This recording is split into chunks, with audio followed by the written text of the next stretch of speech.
A gente segue aqui com o nosso Bem da Terra e abrindo esse bloco agora com a Larissa Wackhou, ela que é sócia da Vale Agro, especialista em China, justamente para a gente repercutir a questão da confirmação do caso do mal da vaca louca em uma pequena propriedade em Marabá, no Pará. Oi, Larissa, bom dia para você. Minha primeira questão é justamente como você teve aí uma grande presença, né? Morou por algum tempo, aí um longo tempo na China e teve todas as referências na época da ministra da Agricultura, Tereza Cristina, com os direcionamentos em relação à nossa relação Brasil-China e tratando de diplomacia também. Quais são esses próximos passos, né? Porque a gente já sabe que pelos protocolos sanitários o Brasil já faz um alto embargo ao mercado chinês. Agora a gente aguarda a confirmação se é um caso atípico ou não. Tudo indica que seja um caso atípico da doença, como ocorreu lá em 2021. Agora eu queria saber dos impactos, né, com a China, o mercado chinês, as conversas, os desdobramentos. Como é que ocorre agora, hein? Bom dia. Bom dia, obrigada pelo convite, Renata. É sempre um prazer estar aqui com você. O Brasil está fazendo tudo corretamente, né? O passo a passo é exatamente esse que você acaba de narrar, está previsto em protocolo a autossuspensão a partir do momento em que o caso é identificado. Então, a gente agiu corretamente, é isso que é esperado da gente.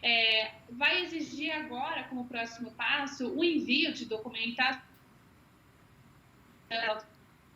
Certamente irão revisar essa documentação e dar o seu próprio aval em relação à retomada das exportações. Então, essa retomada do fluxo, ela vai depender das autoridades chinesas estarem confortáveis com a análise desses documentos e, de fato, nos autorizarem a voltar com um fluxo normal, né?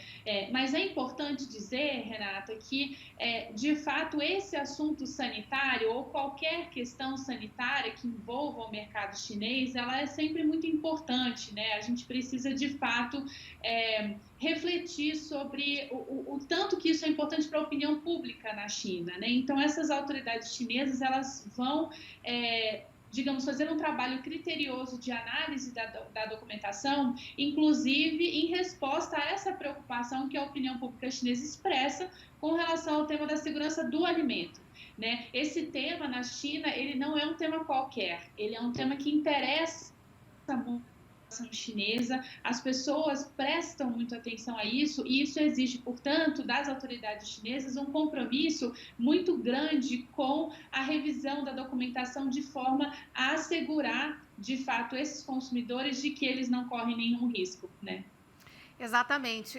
A gente já conversou aqui em outras oportunidades e o tema segurança alimentar, tanto em nível, né, de estarmos aí na questão de enviarmos um volume, não só em relação a essa relação oferta e demanda, mas a segurança do alimento, sobretudo, claro, também uma grande aí preocupação e sempre está no radar chinês. Agora, em relação ao prazo, também fica ainda muito, né, dependendo dos critérios, porque igual o próprio ministro Fávaro, né, contou que, por exemplo, tem vezes que a China demanda aí 15 dias, 13 dias, ou pode demorar 120 dias. Então, assim, eles aguardam realmente esses documentos para aí tomar uma decisão, né? Então, depende, cada caso é um caso de fato, Larissa. Isso, exatamente. Isso fica a critério das autoridades chinesas. Eu diria que, em relação à situação que nós enfrentamos no segundo semestre de 2021, o cenário é mais favorável hoje, dado que naquela ocasião nós tivemos 2 casos em 2 estados. Então, era um pouco mais difícil, né, até para as autoridades de fazerem essa revisão documental. Calhou também uma coincidência que, de certa forma, foi infeliz para os brasileiros, que era um período bastante atribulado do ponto de vista do calendário chinês, né? Era uma fase de vários feriados ali dentro do país, o que reduzia também o trabalho da autoridade sanitária. Dessa vez, nós temos uma situação de um caso, então, de fato, é uma situação que a gente espera que seja de mais fácil resolução, né? Mas os prazos, eles de fato ficam a critério da autoridade chinesa. Uma questão importante para a gente ter em mente em relação a prazo prazo é que a China se aproxima das duas reuniões que a gente chama de reuniões gêmeas. São as reuniões dos dois órgãos parlamentares da China, né? Então, elas ocorrem no início de a partir do dia 4 de março, e isso é ruim para o nosso prazo nesse momento, digamos, a não ser que os chineses consigam dar celeridade a essa avaliação antes das reuniões, de fato, a partir do momento que as reuniões começam, a gente sabe que as autoridades chinesas tendem a dar muita atenção para essa questão interna. Eu diria que é o item mais importante do calendário interno da China, que ocorre anualmente. Então, sempre nessas 2 primeiras semanas de março a gente tem essa situação, e esse é a questão que eu vejo que talvez possa, digamos, exigir um pouco mais de tempo das autoridades nessa avaliação documental. Entendo. Agora também a ida, né, do presidente Lula à China, até para fortalecer essa relação diplomática, é importante nesse momento, né, até para trazer essa segurança e toda a questão de biosseguridade em relação à produção brasileira, que realmente é muito relevante, é muito competitiva. A gente trouxe recentemente aqui a análise de que o Brasil hoje, né, além de maior exportador de carne bovina do mundo, e conseguiu conquistar esse mercado não à toa devido à qualidade, biossegurança também em relação ali ao processo de produção e competitividade, claro, dos preços, bem como esse ano deve ter aí essa marca de maior produtor aí mundial, superando os Estados Unidos em carne bovina. Ou seja, tudo isso faz parte de um histórico, né, Larissa, que é importante a gente ressaltar e realmente até para não trazer assim enormes alardes, se realmente for um caso atípico, que tudo indica que seja de fato aí devido à idade do animal, enfim, e outras situações. Então, é importante a gente ressaltar também a competência do Brasil nesse segmento, não? Exato.